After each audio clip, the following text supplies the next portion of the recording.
Hello, my name is Father Timothy Tighe, and I welcome you back to our journey of faith in the light of the cross.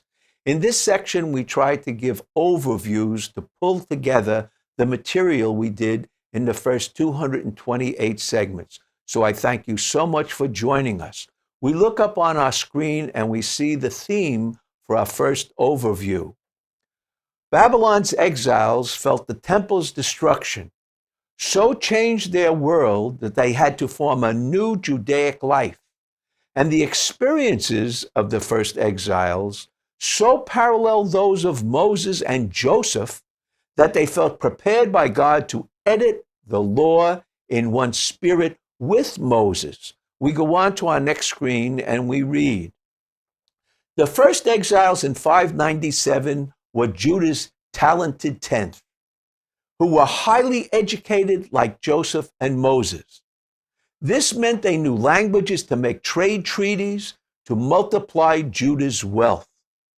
The first exiles won respect in Babylon and, in time, won even more influence, just like Joseph won in Egypt many years before. So when Jerusalem was destroyed 11 years later in 586, the first exiles were able to help the second exiles, who were marched naked 200 miles to Babylon. The second exiles fought desperately and forced destruction of Jerusalem and the temple. Their desperation contrasted with the first exiles' faith, for the opposite of faith is desperation when you make terrible decisions. We go on to our next screen and we read, it is important to see dates in parallel. The parallel of history is important. In 1750 BC was Abraham and Isaac. Then around 1710, Jacob, Israel, and his family went down to Joseph in Egypt. About 1280 BC, 430 years later, Moses led Israel out of Egypt. 680 years later, the first exiles paralleled Joseph and Moses. So how does this experience in Babylon compare with this experience with the fathers? In 597 BC, the first exiles went to Babylon. In 586 BC, the first temple, the Temple of Solomon, was destroyed, and the second exiles went to Babylon. The D&P schools edit in light of the first temple ruins. The D school is the Deuteronomic school, and the P is the priestly school. They worked in parallel and cooperation with each other. In 4 BC, Jesus was born. In 30 AD, he experienced the cross and the resurrection. 70, 4 Gospels were written in light of Second Temple ruins. This is Herod's temple. So you see that another parallel. We have the parallel with Moses and Joseph. Then we have the experience of the moving to Babylon, the exiles. And now we see that the 4 Gospels were written in the light of Herod's temple. God calls us and reveals through historical parallels. That's the emphasis of this overview. We go on to our next screen and we read, about 1710 BC, again, we're repeating, Joseph's influence grew so he was able to help his father's family during famine. Now, what's the background? As Jacob grew richer, Rachel, his first love, gave birth to Joseph, but after 7 sons by Leah and others. You remember Laban, the father of Rachel and Leah, deceived Jacob into marrying Leah first and made him work 7 more years to marry Rachel, his first love. So Leah had a head start. Jacob sent Joseph, his heart's firstborn, even though he was born later, to be educated in Egypt by a pedagogue. A pedagogue personally educates a firstborn son to take over his father's inheritance. When he returned to manage his inheritance, his brothers saw him as a snob in a multicolored coat. The Egyptian who bought Joseph as a slave knew he was educated and could keep financial accounts in hieroglyphics, so he was very talented and really important. We go on to our next screen and we read, The first exiles surrendered to God's will, so they saved Jerusalem, built up Babylon, and thus could help the second exile. Similarly, Joseph surrendered to God's will and built up Egypt, thus was able to save Jacob, Israel's family. The first exiles believed Jeremiah 29:5-7. This is important. He explains what they're emphasizing. God wanted them to settle in and build up society wherever God placed them, as Joseph built up Egypt. So Jeremiah was saying, this is going to happen in the future. Wherever you go, settle in and do good. But keeping records meant working in households. This caused temptations and accusations. So the wife of Joseph's master tempted him, then accused him of being the actual tempter. She was a liar, so Joseph had to prove himself. We go on to our next screen. The editors divided into two schools that worked in parallel. We cover this in Overview 2. We will cover this. The first school was the D or Deuteronomic school. The second school was the P or Priestly school, and we'll see how this works. The D and P editors had faith that God called Judah to live a high personal sexual morality, as did Joseph.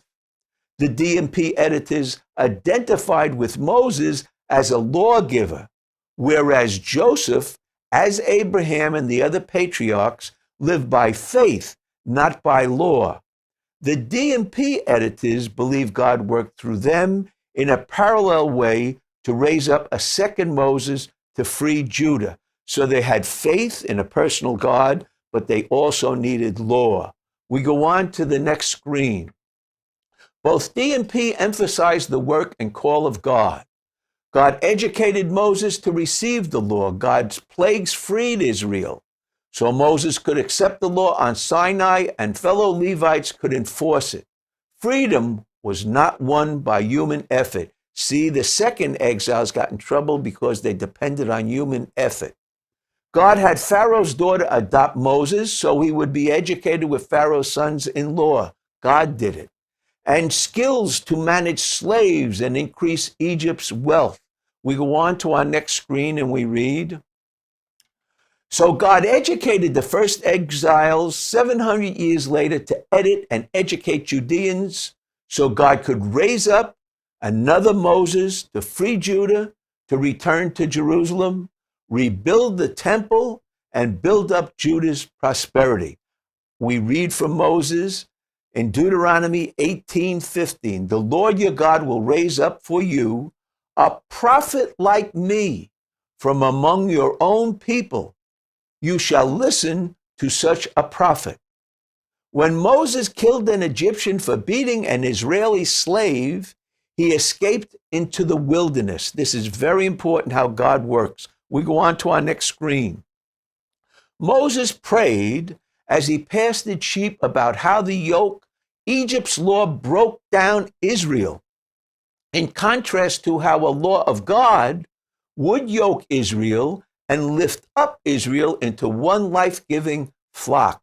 See, the context was reflected in his thinking. His prayers prepared Moses to receive God's law at Sinai, to yoke Israel's 12 tribes into one life. The word one is so important. The D editors also prayed on how to edit the law to yoke Judah's slaves into one life-giving flock. This was their mentality.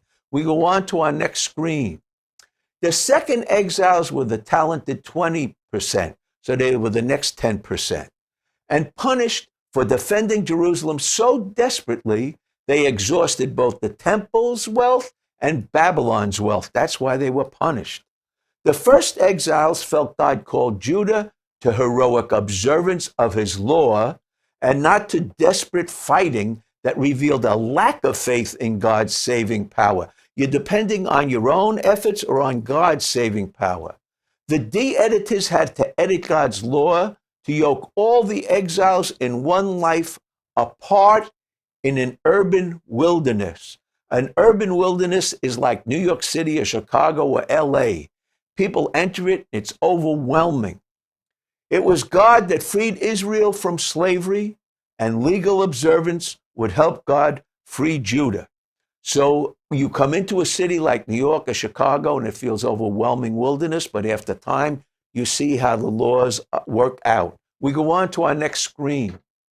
Moses received the law to educate slaves in a real wilderness, but the Babylon exiles lived under a domesticated pagan law in an urban wilderness. That's how a lot of people feel about cities.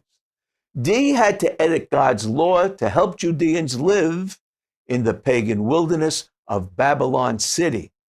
To do this, they realized Judah had to live apart, as Israel, their forefathers, lived apart in Egypt, for shepherds grew immune systems against sheep viruses that sickened and even killed non-pastoral people. So the Egyptians stayed away from them, and that was a blessing.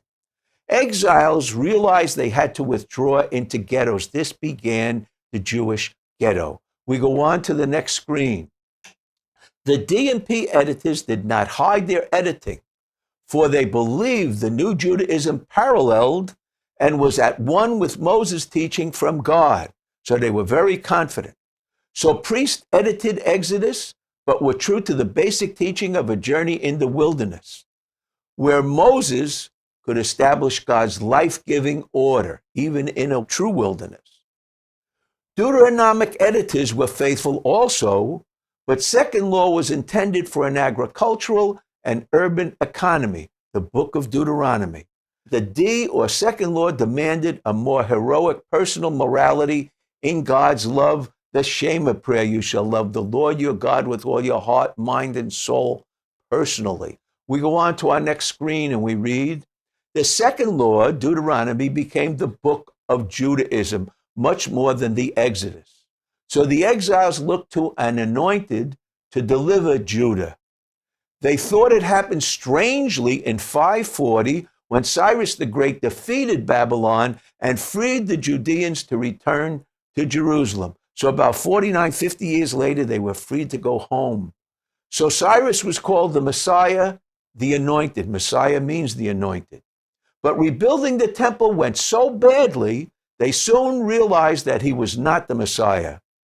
But since first Moses came about 430 years after Joseph, they kept waiting for many years. We go on to our next screen and we read, about 500 years later, some Judeans saw Jesus radiate God's anointing and wondered if he was the Messiah, and the second Moses awaited. The Jerusalem leaders rejected Jesus, but many believed that Jesus was the anointed Messiah for whom they longed. Now, to summarize this, Professor Isaiah Gaffney of Hebrew University in Jerusalem teaches that Judaism began in Babylon. And this is in the beginning of Judaism in the Great Courses series. I hope you can see that on the screen. We go on to our next screen and we read, Professor Gaffney teaches that the D&P editors were right. God did prepare the D&P to edit scripture in one spirit with Moses in the light of the first temple's ruins. Note well the parallel. The four Gospels were written after 75 AD in the light of the second temple's ruins destroyed by the Romans in 70 AD. Can you as a believer feel comfortable breathing this attitude, looking at it the way I'm presenting it here? Please review chapter 28, segments 163 to 168. Now we go to our next screen and we read, Babylon's exiles felt the temple's destruction so changed their world that they had to form a new Judaic life. And the experiences of the first exiles so paralleled those of Moses and Joseph that they felt prepared by God to edit the law in one spirit with Moses. I hope you enjoyed this first overview. I hope it helps you put together all the segments we've already studied. I hope it lifts you up and makes you feel good about the Bible, and that learning about it helps us all have greater faith in God.